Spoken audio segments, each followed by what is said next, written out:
Hi guys, my name is Chris Kraus, representing Future Food Institute here in Japan. And we're here today in Kyobashi at our headquarters Tokyo Food Lab, right behind us here, with artist Daniel Silva.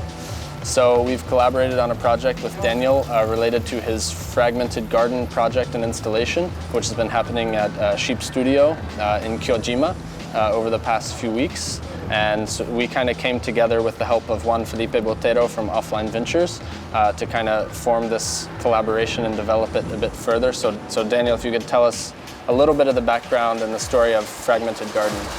So Fragmented Garden was a project that I started here in Tokyo last year, and it is a garden that is composed of 50 Nendo Dango units that were distributed around Tokyo.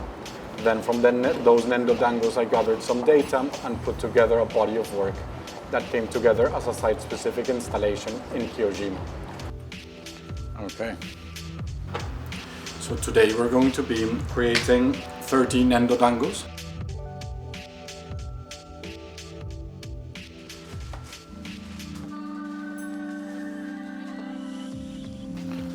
This process takes a little bit of time.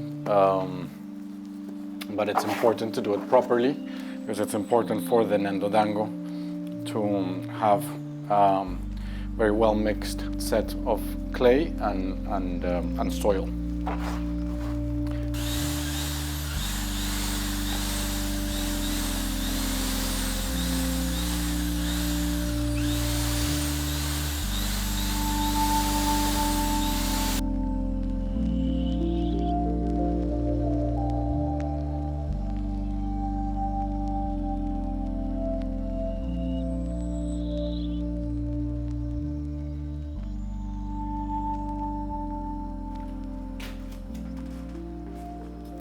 And the seeds are placed, are lodged inside the Nendo Dangos and also on the surface, giving it a lot of flexibility.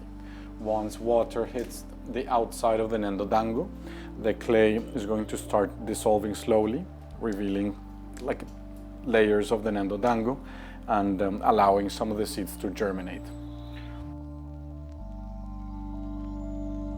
Well, the first Nendo Dango set that I did in London were for a site-specific installation in which people could take them from the gallery and then throw them around the city.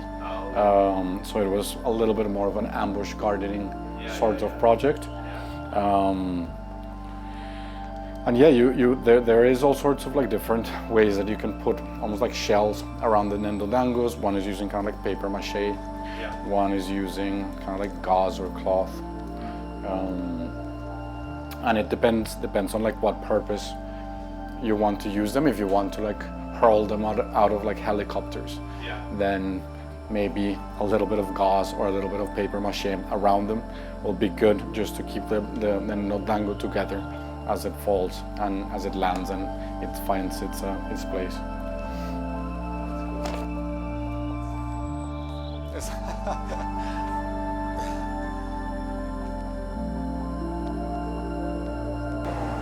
Nendo Dango っていうのを作って、さっき作ったNendo Dango、そのいっぱい中に種を入れて、それをポンポンで投げて、そこから出てくるもの。